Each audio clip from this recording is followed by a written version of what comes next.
next panelist is with the Anti-Defamation League, ADL.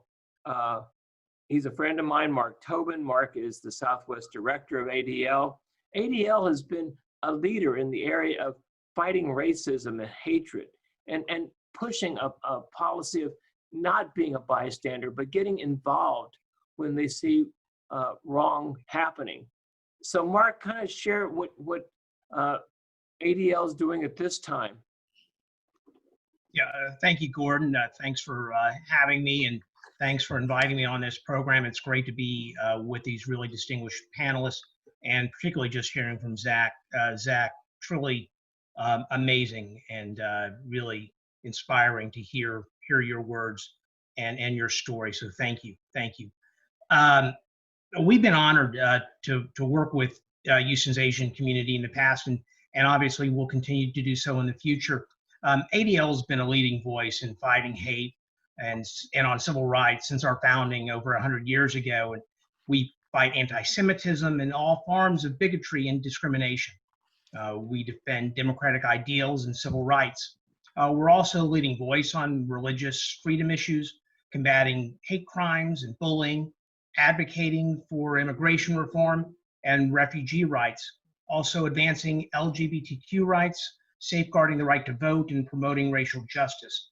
Our work includes using cutting-edge data science to analyze hate crime data that tracks and exposes online hate and educating communities across the country on notable trends. Gordon, there's been significant strides that have been made in the struggle for racial equity and civil rights. But we wouldn't be here if that need wasn't greater than it ever has been, and to fight hate and bias in our communities. And the question that you raise is a serious one. What can we do now to fight hate? And we have a multi-pronged approach to doing that. But it's something that we don't do alone. Sometimes we take the lead, but in many issues, we work with our allies and we follow their lead. It just depends upon the issue. For example, one of the most important things, and I think Sherry touched on this quite well, and that's working with others. Engaging in dialogue, working with partners, working with our allies on these issues is extremely important. For example, with regard to confronting this wave of hate that rolled over with regard to the coronavirus, severely impacting the Asian community, but also stirring up a lot of anti-Semitic tropes and stereotypes. Here in Houston, we formed a working group, which many people on this panel and this call are part of, and it's been successful in helping us understand what our communities are going through and working through some possible ideas on what we can do. And one of those is working on a resolution that we have passed in San Antonio and working on in areas around Houston that has our leadership state unequivocally that hate related to this disease is wrong, that the disease doesn't discriminate and neither should anyone else. And we were able to take this idea not only and pursue it here in Texas, but ADL has made that a national initiative as well. And the goals of this working group, are pretty straightforward. It's to confront discrimination, hate, propaganda, bigotry, and xenophobia, anti-Semitism that have been fomented during this COVID-19 health crisis. But this kind of model, which has been used before, can be effective with regard to many of the kinds of issues that we're facing. The legislative arena also provides many opportunities. I mentioned the resolutions.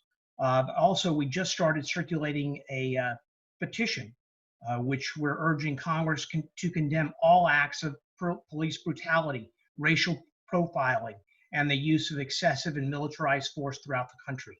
And this is something that we can send to y'all as well. The past few weeks, we've been speaking out against incidents of police violence against Black people, and we're encouraging everyone to engage in this national conversation around police brutality, racial violence, and systematic injustice. Hate crimes is an issue which we have been the leading organization on for 40 years. There are hate crimes in 45 states right now. 5 states, we're still trying to get those passed. Unfortunately, Michigan did not have hate crime laws until 1989, and too late for the perpetrators in the Vincent Chin case. But if so, they could have been charged with hate crimes, and that might have been a way to have them paid much more dearly for the crimes that they committed. But we also want to make sure that hate crimes cover a lot of the areas that need to be covered, and some states need to have those laws firmed up, and so we're making sure that that happens as well. And so for those of you who are on this call from outside of Texas, for example, there's a lot to do with regard to helping safeguard and advance the rights of vulnerable communities with regard to hate crimes. While there's a lot of immediacy, a lot of immediate actions that need to be taken, education still remains the backbone of the way that we can help address racism and hate. And we do that through a number of ways. Many of you have heard of our No Place for Hate program, but we also have programs that help educate people on understanding the coronavirus and the infectious racism that have been created around the pandemic. And we have a digital class for high schoolers on understanding Black Lives Matters from hashtag to the movement. We also have a class, not really a class, I guess just a short webinar that families can watch, and they can learn how to discuss, for example, around the dinner table, how to discuss race, perception, and implicit bias. One issue, and this is where we could use everybody's help and participation, is voting rights. We're going to be rolling out a significant list of efforts over the next few months in order to address the suppression of voters, particularly in communities of color that have a history of suppression. We are a 501c3 organization, so we are nonpartisan. So our goal is not to work towards one party or another, but we do want to make sure that every single person has the opportunity to vote, whether that means that we focus on ensuring that mail-in voting is accessible during this pandemic, or working on other issues. There is a lot to be done on this issue. This is a transformational moment in American history that calls for all of us to work towards ensuring a fair election. 2 other points that I would make as well. One is reporting. I know that there have been well over 2,000 incidents of hate against Asians with regard to coronavirus hate. Many of those, have been reported to the Asian Pacific Policy and Planning Council or the CAA. I urge people to let others know about those opportunities. We also have a database where people can report anti-Semitic issues as well as bias and any discriminatory incident by going to adl.org, report incident, and we keep track of those.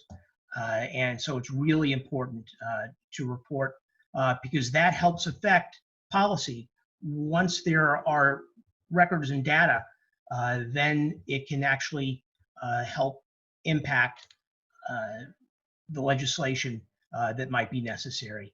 And lastly, and I think this also echoes Sherry's point, which is don't be silent. This is not the time to let those jokes just linger without a response. We have something that we call the pyramid of hate.